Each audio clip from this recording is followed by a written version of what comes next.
Hello and good morning. I'm Shakina Tawahene, Deputy Editor of Mortgage Solutions. I hope you enjoyed today's first session and will find this one equally interesting. It will be moderated by Clare Davies, Compliance Director at Mortgage Advice Bureau, and she'll be joined by Michael Sinclair, Operations Manager at the Mortgage Works, Matt Kingston, Sales Director at the Nottingham Building Society, and Ryan Brailsford, Director of Business Development at Pepper Money. Thank you all for being here today. This session will look at how lenders and administrators can work together for an efficient process and good customer outcomes. I'll return at the end of the discussion to take questions from those watching. So here's your reminder to ask them using the box on your screen. And also the panel has set a question to kick the discussion off, which you can respond to. You should see that on the screen as well. And they are asking for the administrators in the room, if you had one wish for lenders, something they could start, stop, or continue doing, what would it be? What is your biggest bugbear, or the thing that will make your job easier on a day-to-day basis? So if you could please think of your answers and respond to that, that'll be very helpful. And I will now hand over to Claire. Thank you. Thanks, Shakina, and thank you all for joining us today. I think we'll start right at the very beginning with Ryan, Matt and Mike here. Ryan, first of all, if I can ask you, what technology are you using to help streamline the application process so we can all achieve those good customer outcomes we're looking for? Yeah, tech's a big topic, isn't it, at the moment? And there's lots of innovation going on in the market, lots of talk about AI and where will that go. But I think sometimes to get the best customer outcome, it's actually making better use of the things we've had all along. So certainly from Pepper's point of view, one of the things that we've done over the last 12 months is give administrator access to the broker portal. The portal itself works like it always did, but it takes away that bugbear of, you've got someone who's actually trying to process the case. And especially, let's imagine you're in a firm of 5 advisors and you're logging in and out of 5 different logins. So what it gives you is your own access that shows you all the cases within the business. And you can then interact with us as you wish and as you need to process the case. Secondly to that, we have also improved the phone system. And we've made it so that when you actually call us, you put the last 6 digits of the reference number in, and that actually puts you straight through to the underwriter that's looking after that case. So just good use of simple tech, really, that I think has really helped us on our service journey. Thank you. Michael, is there anything you'd like to add from your perspective? It's really sort of touching on really from what Ryan said. I do like that tech though you've got with getting the call straight to an underwriter. I may have to talk to you more about that. I'm quite interested in that. But from our perspective, I'd 100% agree that when applications come through to us, it's quite often that it would be coming from a broker's log on, and therefore when any numbers on the case. As part of our content strategy, we've really refreshed it over the last year, and we've embedded case ownership. And what we're trying to do is speak to you, speak to the administrators, speak to the brokers, and try and progress the case along. But what we will find is that quite often the number on the case is likely the broker's number. So by having the administrator access to the same portal, being able to see what's required, we try and make it very clear on there what is needed. So I think that's another thing is we are working on that. So any feedback from your side is always beneficial, but we are trying to be as clear as possible to help get things right first time. But trying to connect with you guys on the phone, maybe one thing we could improve on is just the listing of the numbers that we've got on file. It's a very quick solution, but that could be something to get an instant connection with you rather than having to send an email or just update our portal. So I'm very much the same sort of thing as Ryan there, that tech is definitely developing, and there's lots of things we're doing with AI and trying to embed simplification and automation and things like that. But actually, when it comes down to it, it's often just trying to connect with the person on the other end. And if we can just improve those little nuggets of data and changes that we need to do, I'm sure that will actually help the up-to-offer process as well. Fab, thank you. And Matt, just coming to you, are there any other areas where you see causing delays in the process? Is there anything else we can focus on here today? Yeah, well, firstly, what an incredibly complex and tough job all the administrators are doing each day. I mean, we're very aware that, we'll try and solve certain problems and through tech, But I did read that, for any one application, an administrator and a broker may have to go into sort of 7 or 8, 9 different systems. So all we're actually doing is just adding another one onto that. So we really just want to try and dovetail what works for you. Interesting, you mentioned, Ryan, as well about administrator access. We don't currently have that on our broker portal, but we're due to launch a brand new broker portal in the next month.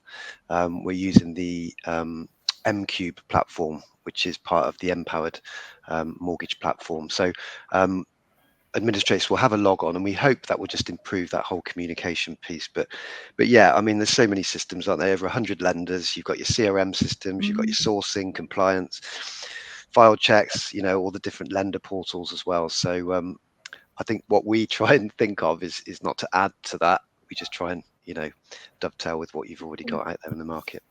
Makes sense. So an open question here. Do any of you provide training or support, or what could you provide in terms of training support for administrators? I know I'm guilty of concentrating on advisors sometimes. So between us, how do we support administrators to get the most out of your systems, our processes? Where could that go maybe? I'm happy to start on that one and kick on from there. But yeah, we're very much in that boat that we try and provide as much guidance and support as we can. So on our website, we've got quite a lot of guides on there, and then in particular, one of the things we introduced over the last sort of few years is updating property schedules. So when we've got portfolio cases, there is a lot of schedule and properties that we need to include. That process has had a lot of work to it, a lot of fine tuning, and actually through the guidance we've been seeing an increase. But equally at the same time, we educate all our BDMs in terms of any changes we're introducing, because I know when they're going around and visiting these your firms, it's important that they can also be that soundboard, and they can take that feedback also and see if there's anything we can introduce. So we listen to BDM feedback. We get a weekly MI on that, and we actually put actions in off the back of it. And I think if we highlight in particular that there's any areas or any firms, or even in general, there's a certain area that we need to focus on, we can certainly put even more guidance in, arrange webinars, BDM visits into certain broker offices. So yeah, we're extremely open to things like that. Yeah. I'd say we're relatively similar. I mean, obviously we've got the guides on the website. In fact, I think our Pepper Your guide is one of the downloads that's available on here now. And I'm really sort of quite proud of that. I think if you want to read through a guide, it's a very good one. But to Matt's point before, it's another thing for you all to do. And I'm not going to sit here as a relatively small lender and think that the first thing you do on a Monday is read our guide. I think quite importantly, lenders all need to make sure that the way that we work kind of makes sense and is relatively similar to what you might expect having worked with other lenders. Same as Mike there, really, our BDM team are very aware of it. We do try to make sure that we're not just speaking to advisors and it's part of an appointment to say, how do we best work with you? And give those kind of hints and tips, really. So yeah, we try to do training where possible, especially in businesses where there's very much a separate team. It's like, here's our advisor team and here's our processes. Well, make sure you spend time with both them, because it's a very, very important way of working more collaboratively. Yeah, definitely. I mean, it's a people business at the end of the day, isn't it? And I think as much as the technology is really important, I think providing, all your brokers and all the administrators know who to go to. So in addition to the package of guides that we've got, which again, you may not read those on a Monday morning, but on the intermediary website, there's all of our contact details, myself included. You've got all the BDMs on there, all the mortgage desk, all the direct to underwriter phone numbers as well. So that's a really useful source. So if you are just having a bit of a nightmare or just need to speak to somebody, then just give one of the team a call. And I'm sure it's the same for Ryan and Michael as well. Amazing, thank you. Can we talk specifics maybe? So do you have any areas where you find documents missing or things that don't quite go as planned? And that may be one of the things that comes out in the question we've asked, but Is there an area where you see repeated issues that lead to delays or confusion that we could try and help people address today, maybe?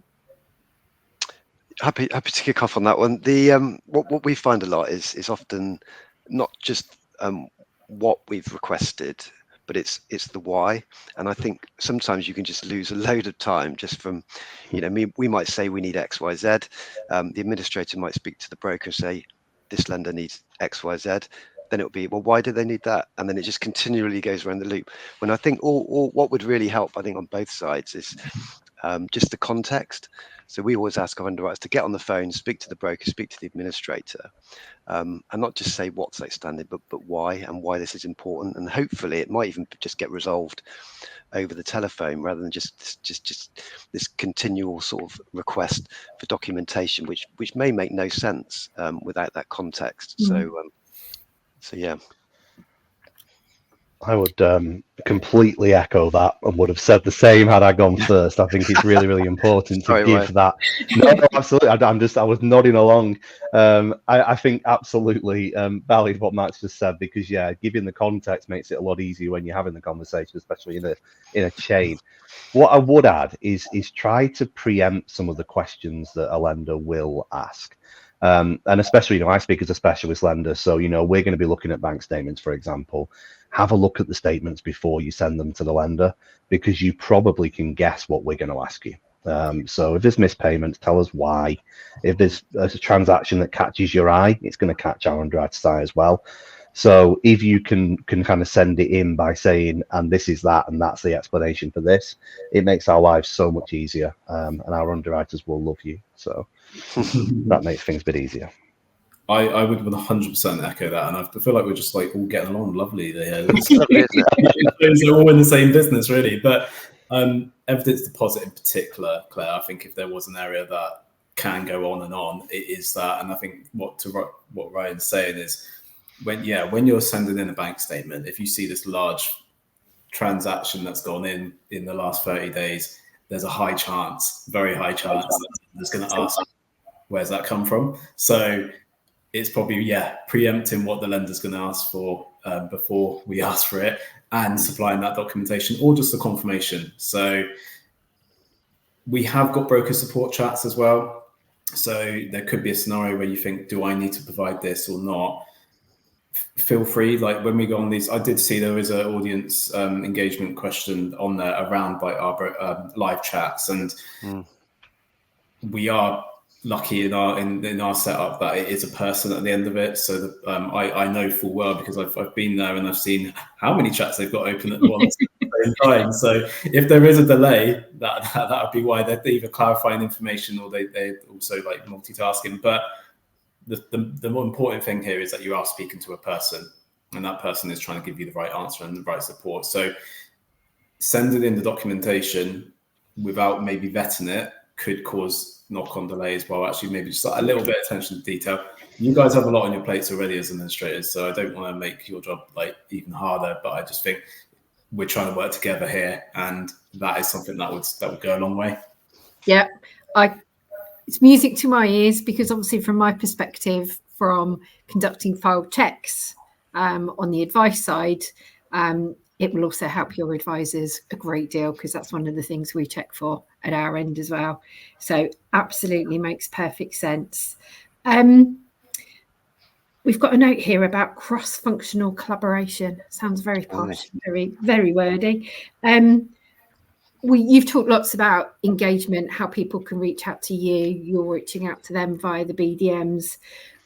Are there other opportunities that could be explored? Is there something new and revolutionary on the IT front, or is there anything you're looking at as businesses yourselves that we can increase that engagement with, I guess, advisors and administrators in general? One of the things we did quite a lot last year, actually, that was very, very helpful, were regular broker forums. We did them virtually, just like this, so it's nice and easy. We'd get a handful, 5 or 6 brokers on, and we'd put them in front of, the different heads of in the business, really. Not shying away from just getting proper feedback in front of other people as well, and just kind of saying, what can we do better? And there's lots of compliments in there. I think we're quite well known for service, so it's always nice to start on the good bits, but everyone's got something you can fix or you can do better.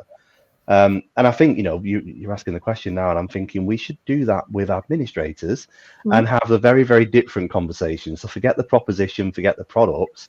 Let's talk about the actual detail of the process and the journey for the customer. So there's my commitment, actually. I'm thinking out loud. I'm going to set one up, and we'll do that just for admins. That'd be really good. Nicely done, Ryan.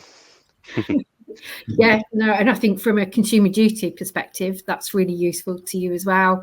My perception is administrators probably spend a lot more time talking to the customer at this stage in the journey. So that feedback from them as well. Matt, maybe talking about customers, obviously we know there are times when delays do happen, or there may be further underwriting that are required. And how do administrators help set customer expectations from your perspective? So we all know we want that offer as soon as we physically can, because that means we're moving house. But how do administrators support you as well as supporting their customers in any of those difficult conversations? Yeah, no, really good question. I think where we are, we just try and make sure that we can signpost what's going to happen. I know lenders quite often obsess about app to offer timeframes. So it'd be interesting to hear from people that are dialed in today whether that's a really important thing for them.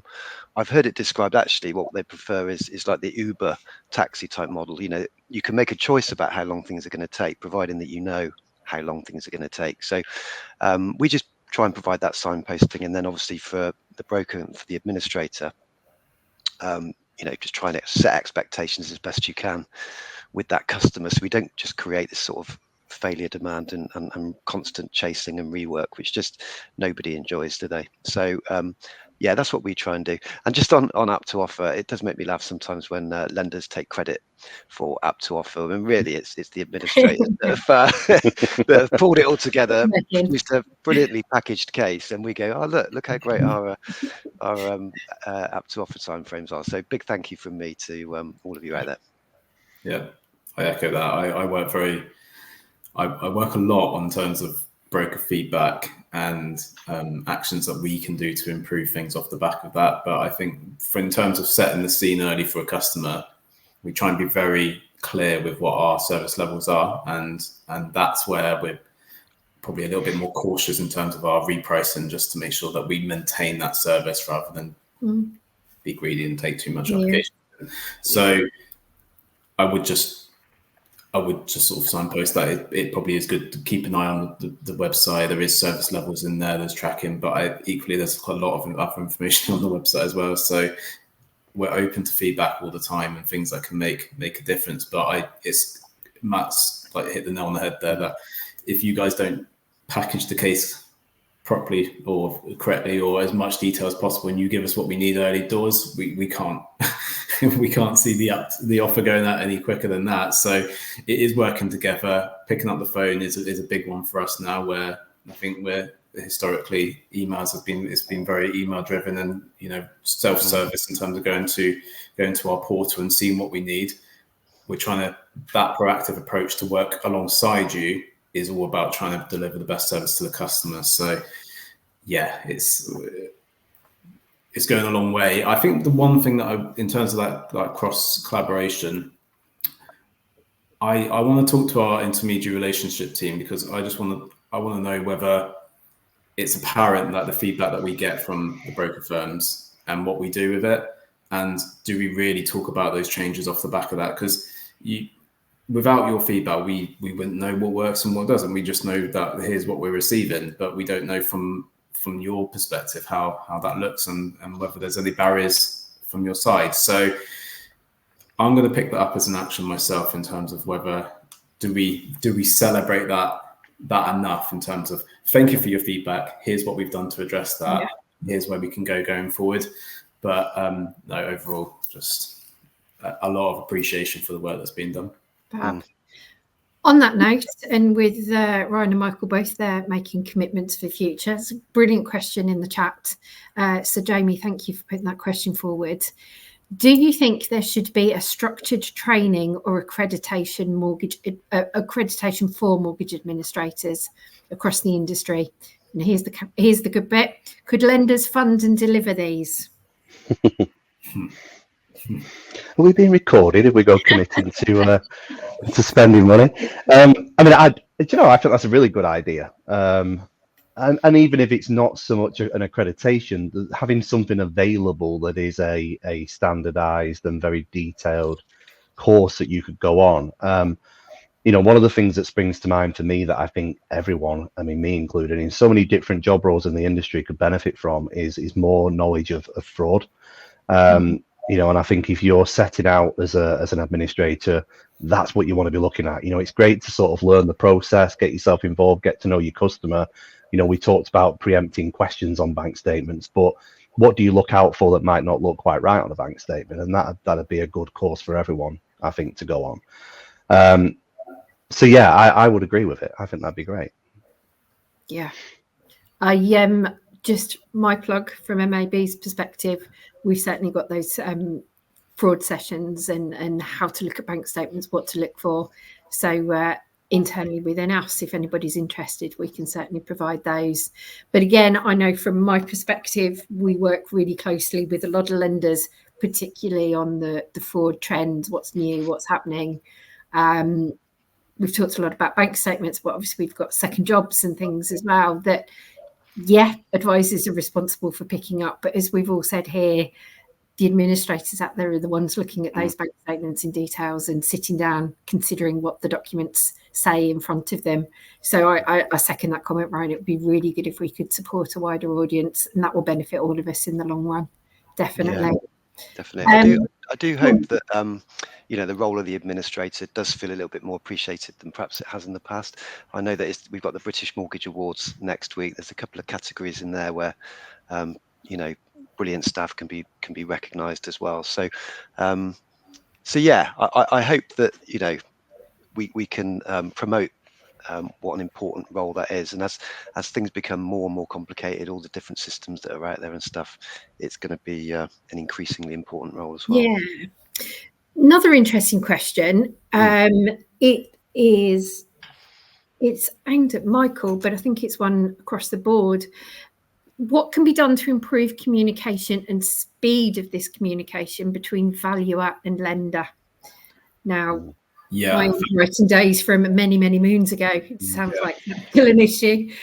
Yeah, no, it's a really good question, Laura, because I've seen this. I think Laura sent that on there, but specifically, yeah, it says TMW, but I imagine this is a wider thing. But we have the same challenges. Really, is that when a valuation is arranged, it's assigned to a valuer. They'll go out, they'll do the report, they'll send it back to us, and then often there can be queries off the back of it, and that's where that process is something we're really working on to try and drive down, because trying to get back a query to a valuer is a process in itself. So there is stuff in the pipeline. There is work being done. There is a whole project around it, and using a specific system that will root cause it straight to the valuer. So currently, if we need to go back to a valuer, it goes through our property risk team. Our property risk team then send it to the valuer.